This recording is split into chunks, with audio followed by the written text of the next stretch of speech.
байна уу? Өнөөдөр миний ярих сэдв бол уургийн анаболик төсөөлтийн үед ямар хоол идэх үү, ямар уург идэх үү, мөн ямар хөдөлгөөн хийх вэ? Уургийнхаа булчингийнхаа эсийг нээхин тулд юу хийх ёстой тухай ярих ёстой байгаа. Гэхдээ энийг ярихынхаа өмнө бол бас нэг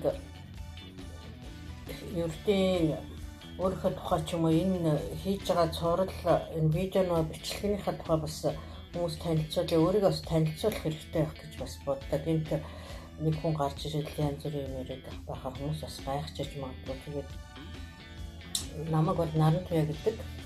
Өөрхийн болон дотрын эмчийн мэргэжилтэй тэргүүлэх зэрэгтэй. Тэгээд Монголд бол дотрын эмчээр мөн яаралтай төсөлмжийн тасгийн ажиллахын зэрэгцээ өрхийн эрүүл мэндийн төвийн дарга гэх ажлуудыг хийж байсан. 25-6 жил 30 жил ажиллаад тэтгэвртэй гарсан байгаа.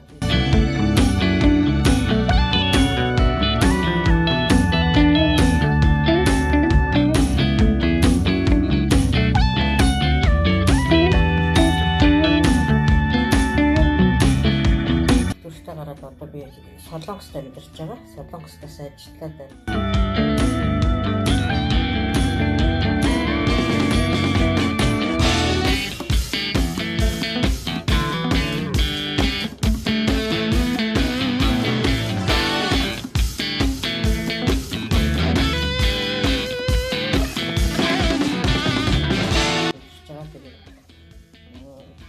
Улсад хийх ёстой ажлаа хийж бас тэрний дараагийн 2 дахь үе маань үе шат маань амьдрал маань бас нэг өөр нэг үе шат хэлчихээд явж байгаа. Тэгээ бас би YouTube үздэг гэсэн YouTube-ыг одоо зүгээр үздэг гэдэг хэрэгтэй юм аа. Гэтэл бол нэг дуу муу сонсох гэдэг хэрэгэлдэг байлаа та. Дуу ч юм уу кино байдаг юм гэж бас ойлгож байлаа шүү дээ. Тийш сайн ойлгож байсан. Тэгээд нэрийн бичил хайгаад Монгол байхдаа ч гэсэн тэгээд би ямар нэг юм үзчихдэг гэсэн. Тэгээд Солонгос ирээд бол бас YouTube бас нэлээх үзэж байл та. YouTube-с тэгээ Монголын тухай ер нь сошиал суу бас Монголын тухай ч юм уу олон улсын тухай янз бүрийн мэдээллүүдийг олж авч байна. Цаг тухайд тэгээд бас янз бүрийн хүмүүсийн бичлэг YouTube-ээр хүмүүс бас айгүйх бичлэг юм зүрийн хүмүүс үзүүлэх хичээл ч юм уу сургалт ч юм уу тэгээ зүгээр ердийн блог подкаст гэдэг янз бүрийн юм гартын байна л да. Тэгээ бас иймэрхүү байдгийн байна гэж бас ойлголт авсан. Тэгээд нодон жилийн эхлээр 2025 оны ихэр MJ радиог үзээ. Тэгээ байж байгаа энэ залбаа ТV-гийн залбаа гэж яриад байдаг гэсэн. Би тэгээ нэг сонирхож үздэг ч гэсэн тэгээд үзчихтэл гинт залбаа ТV гэж гарч ирээ. Тэгээд тэр залбаа ТV-гийн бичлэгүүдийг үзсэн чи их сонирхолтой бичлэг гэсэн. Ер нь тэгээд юмыг айгу зөв ярьдаг, зөв утга санаагаар нь ярьдаг юм залуу байсан. Тэгээд саяхан ч байх одоо жил гарын өмнө, бараг жилийн өмнө 4 сард бас 6 жил болчихлоо YouTube хийгээд тэгээ ярьж ирсэн. Тэгээ YouTube хийгээд яаж хийж ирсэн. Тэгээ бас энэ YouTube-ээр мөнгө олж болдог гэд бас ярьлаа. Тэгэхээр бас нэрээч бас энэ чи бас ажлынхаа хажуугаар бас хийвэл сонирхолтой юм байна гэж бодол тэгээд бодож байгаа нэг бичлэг хийсэн. Нэг 2-3 шорт жижигхэн бичлэг хийгээд эвлүүлэг энэ төр хийгээд тэгээд дараа нэг өөрийгөө танилцуулсан нэг жижиг хэдэн минутын бичлэг хийгээл тэгээд YouTube-ыг ер нь яаж хийх ёстой, юу хийх вэ ёстой, яаж хийх вэ, бичлэгээ яаж хийх вэ, ямар сэдвээр яаж хийх вэ гэдэг янз юм тэр үед бол айгүйх судалсан л да. Тэгээд судлаад явж исэн чинь сүүлдээ хүний одоо энэ сошиал YouTube, Facebook ер нь ингээд Google орчинд л ер нь байгаа шүү дээ. Тэгээд айгүйх ухаалаг болцсон. Хүний хайгаад байгаа юмнуудыг тэгээд хайлтанд нь гаргаж ирээд байдаг. Тэгээд YouTube-ын тухай гаргаж ирээд тэгж явж итэл чи онлайн худалдаа, e-commerce, dropshipping гэдэг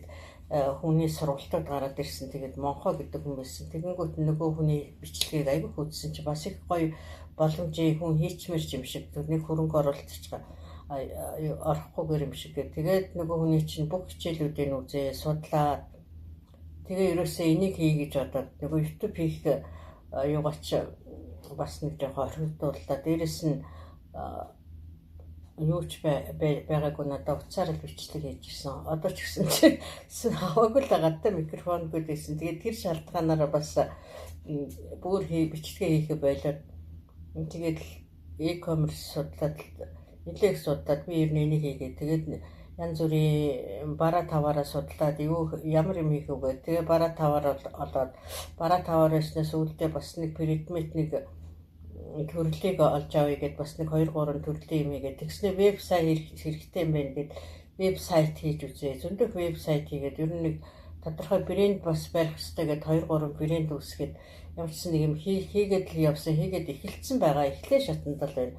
Одоохондоо бас нэг бараа маргаага болцаагаарчгүй ер нь бараагаа нэг татчих матаагүй тэгээд ямар ч гэсэн хүмүүс танигдах шатанда явж байна. Тэгээ 2-3 пэйж нээсэн 2-3 вебсайт хийсэн. Вебсайт хийж сурсан. Вебсайт гэж юу ч мэдгүй яаж хийдгийг мэдгүйсэн. Тэгээд бас нэг манай Монголын оргил болгон гэд багш онлайн дэлгүүрийн вебсайт хэрхэн нээх тухай гэдээ бүр алхам зааж харна. Тэрийг бүр дагаж хийсээр байгаа. Тэгээ буруу зураг хийгээд дахин хийсээр ихлээ бас аваа ойлголттой болоод вебсайт хийгээ сурчлаа. Хагийн сурсан зүйл нь болохоор хиймэл оюун ухаан янз бүрийн хиймэл оюун ухааны төлөвүүдийг хэрэглэж сурсан. Хиймэл оюун ухаантай чатлаад юмаа заалгаж байна. Эхнээсээ л вебсайт хийж ихдээ ChatGPT-гээс асуугаад тэр нь болохгүй энэ нь болохгүй тэр зэрэг яг бүх юм аюу хэлээд өчтдөг аюу хэрэгтэй тусдах байдаг. AI, Gemini, ChatGPT, Gemini тэгээд нэлээд юмнууд хийж авсан. Дараагийн ээлжинд болохоор хийсэн бичлэгээ сайхан засч янзлан видео бичлэгнүүд бас контент хийж оруулж сарлаа. Тэгээд хийж байгаа бичлэгийг засварлаад энд болохоор Canvas, CapCut, Freebie, Adobe гэдэг зөндөө олон оюун ухааны төлөвүүдийг багцуудыг ашиглаж сурсан байна. Тэгээ үүний хажуугаар нь явж байгаад ер нь бас YouTube-ийн бичлэг бас оруулах юмсан гэд бодоод яваад байсан. Тэгээд бас өөрийнхөө ямар бичлэг хийж оруулах сонирхолтой байх бол тэгээд айгүй бодож ирсэн л да. Тэгээд ер нь бол бас нэг настангууд үеийн хүчний асуудал гэдэг энэ талаар судлаад бас бичлэг хийж хүмүүс зөвлөгөө маягийн юм оруулах гэж бодоод тэгээд бас ихлээг маш их олон сэдв байгаа болохоор нэг ганцхан юм авахар бас хаашаа ч ингээд тэгээд нэг шийдэрчгүй тэгээ бас хийж байгаас энэ онлайн ажлынхаа тухай ч гэсэн YouTube бас оруулмаар хэрэгтэй юм байна гэж бодсон. Тэгээд бас хойшлуулаад явж байгаа. Тэгээд ажлаа хийгээд юм бодоо явж ирсэн чинь настангууд наашаа суугаад бүр юм сэдв надад орж ирсэн.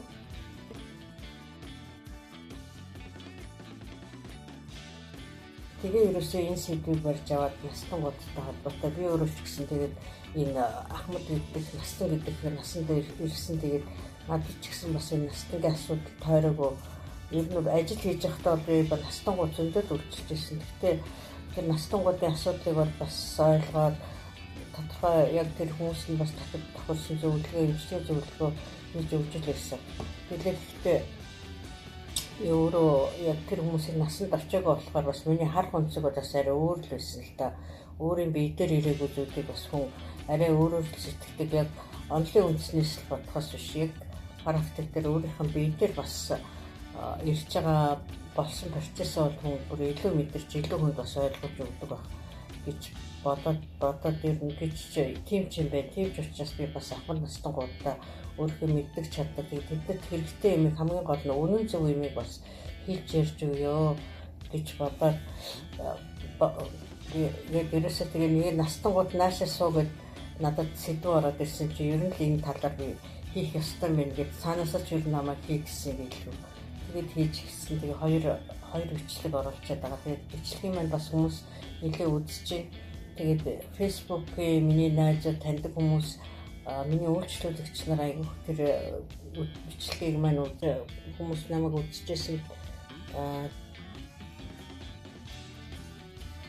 Facebook-с их дамжиж орж хүмүүс намайг үзчихсэн. Тэгээд Facebook-ээр дамжиж орж ирж байгаа хүмүүс маань үзэхдээ дараа намайг миний сувгийг үзэхдээ миний Facebook-ээр дамжиж орж ирлээ. Миний нараа YouTube руу ороод YouTube-ээс нараа гэсэн сувгийг хайж удаад миний бичлэгүүдийг үзээрэй гэж захиа. Тэгээд бас лайк дараад хонхыг нь дараад хонхыг нь 2 удаа дарах юм бол миний хийж байгаа бүх бичлэгнүүд танд цаг алдалгүй очихоор тэгээ миний бичлэгүүд бас таны амьдралд нэлээд хэрэг болох учраас алдалгүй үзээрэй гэж бас захиа. Тэгээд марталгүй лайк дараарай. Энд дор хонхыг дарж өгөөрэй. Тэгвэл надад маш их дэм болно, их урам өгнө шүү гэж бодож байна. Тэгээд одоо цаашдаа настангууд наашаас гэсэн сэдвэр үргэлжлүүлээд хийн. Одоо энэ бичлэгний дараагийн бичлэгэн дээр уургийн төсвөржилт, анаболик төсвөржилтийн үед ямар дасгал хийх юм бол уургийн анаболик төсвөржилтийг одоо төсвөржилтээс гарах энийг бол услах тийм дасгалыг бол зааж өгнө. Гэхдээ байнга дасгалдаа хийх ёстой. Тэгээ мөн ямар хоод идэх вэ, ямар уурга идэх вэ, уурга ямар хэмжээтэй яаж идэх вэ гэдгийг бол зааж өгнө. Тэгээ ийм хоёр бичлэгийг оруулна эхний ээлжин. Тэгээд тэрнээс бас цаашдаа бүх бодис солилцооны өөрчлөлт, түүний эргэтэн системийн өөрчлөлт, оюун санаа, сэтгэл санаа, тэгээ хобби гэдэг настангууд тохиолдог бүх юмнуудыг ярих гэж бодож байгаа. Тэгээд бас настангууд ч гэсэн ингээд бас видео хийх, YouTube-ийн бичлэг оруулах, хэвлэл оюун ухаантай харьцах гэдгийг бол хийхэд бас болно. Тэгэх юм бол бас амьдрал нь ер нь бас их сонирхолтой болох байх гэж бодож байна. Би одоо бас энэ YouTube хийж үзье, онлайн e-commerce, онлайн дэлгүүр, онлайн бизнес гэдгийг сонирхсноос хойш бол би бас маш их юм сурч бас нэлээд их бас өөрийгөө хөгжиж дэвшсэн, урагшаа явсан гэж бас өөрийгөө дүгнэж байгаа. Тэгэхээр бусад настангууд ахмадууд минь залуучууд ч гэсэн бол маш их энийг сурах боломж байгаа. Жохон л хичээчих юм бол, жохон сонирхчих юм бол бас их сонирхолтой өдөрч өнгөрөх болно гэж зөвлөе. Тэгээд цаашдын нэвтрүүлгийг маань алдалгүй үзээрэй гэж та нартай хүсье. Баяртай.